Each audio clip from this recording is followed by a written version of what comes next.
नागपुरात 30 जणांचे प्राण धोक्यात। नागपूरच्या नगरधनमध्ये दारूच्या नशेत भरधाव कार चालवणाऱ्या आर्मी जवानामुळे 30 नागरिकांचे जीव धोक्यात आले। आसाममध्ये कार्यरत हर्षपाल वाघमारे सुट्टीवर आला असताना मद्यधुंद अवस्थेत कार चालवत होता। पादचाऱ्यांना कट मारत कार नाल्यात जाऊन पलटी झाली। संतप्त नागरिकांनी जवानाला रस्त्यातच चोप दिलाय। सुदैवाने जीवितहानी टळली असून पोलिसांनी जवानाला ताब्यात घेतले आहे। लिव्ह इन भारतीय संस्कृतीला शोभणारी नाही। अलाहाबाद उच्च न्यायालयाने लिव्ह इन रिलेशनशिपवर तीव्र टिप्पणी करताना म्हटलं की आपण पाश्चिमात्य देशात राहत नाही, भारतीय संस्कृती व परंपरेवर आपला अभिमान आहे। न्यायालयाच्या या वक्तव्यावर समाज माध्यमांवर चर्चा तापली आहे। मात्र हे वक्तव्य मुस्लिम मुलगी आणि हिंदू लिव्ह इन पार्टनरच्या संदर्भातील कोणत्याही प्रकरणात झाल्याचे स्पष्ट पुरावे सापडलेले नाहीत।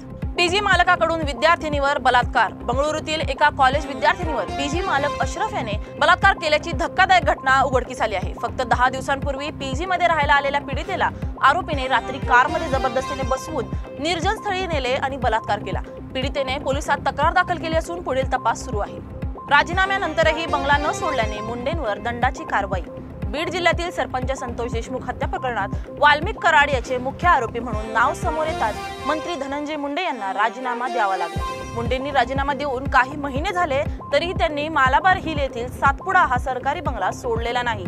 त्यामुळे त्यांना तब्बल 42 लाखांचा दंड ठोठावला आहे। तर दुसरीकडे मंत्री भुजबळ या बंगल्यात गृहप्रवेश करण्यासाठी प्रतीक्षेत आहे। चॅट जीपीटी वापरताय, सावध रहा। ओपन एआयने चॅट जीपीटी मधील एक फीचर हटवलं आहे, ज्यामुळे वापरकर्त्यांच्या खासगी चॅट्स अनावधानाने गुगल सर्च मध्ये दिसू लागले आहेत। मानसिक आरोग्य, नातेसंबंध आणि ट्रॉमा यांसारख्या संवेदनशील गोष्टींची माहिती सार्वजनिक झाली होती।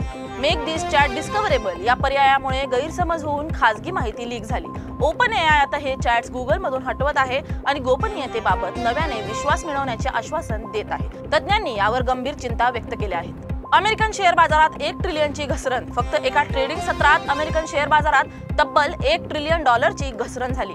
भारतावर लादलेले नवे टॅरिफ, अमेझॉनचे खराब आर्थिक निकाल आणि कमजोर रोजगार आकडे यामुळे बाजारात मोठा गोंधळ निर्माण झाला।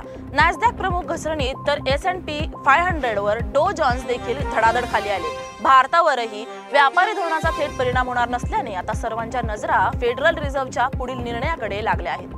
विमानतळावर विद्येचं घर सजलं। पुणे आंतरराष्ट्रीय विमानतळावर नव्या टर्मिनलमध्ये एअरपोर्ट अथॉरिटी ऑफ इंडियाने प्रवाशांसाठी मोफत ग्रंथालय सुरू केलं आहे। प्रतीक्षा क्षेत्रात उभारण्यात आलेल्या या ग्रंथालयात सध्या 100हून अधिक पुस्तकं आहेत।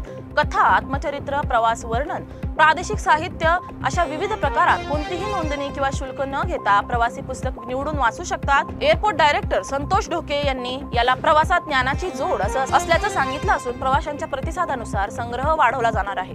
ग्रंथप्रेमींकडून या उपक्रमाचं जोरदार स्वागत होत आहे। मोबाईलची गरज नाही, व्यसन झालंय। 16 वर्षीय मुलाची आत्महत्या। छत्रपती संभाजीनगरच्या वाळुंज परिसरात मोबाईल न दिल्याने फक्त 16 वर्षीय अथर्व तायडे याने डोंगरावरून उडी घेऊन आत्महत्या केली।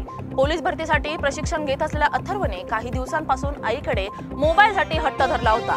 आईने नकार दिल्याने निराश होऊन त्याने रविवारी खवड्या डोंगरावरून उडी घेतली। रुग्णालयात दाखल केल्यानंतर डॉक्टरांनी त्याला मृत घोषित केलं। अल्पवयीन मुलांमध्ये वाढत चाललेला मोबाईल क्रेज पालकांसाठी धोक्याची घंटा ठरत आहे। क्लिअरन्ससाठी दर किलो मागे रुपये 10 लाख मागितल्याचा आरोप असून ही रक्कम स्वतःसह वरिष्ठ अधिकाऱ्यांसाठी मागितल्याचं समोर आलं आहे। धमकी देऊन माल रोखून धरल्याचाही खुलासा झाला आहे। आरोपी 6 ऑगस्ट पर्यंत पोलीस कोठडीत असून पुढील तपास सुरू आहे।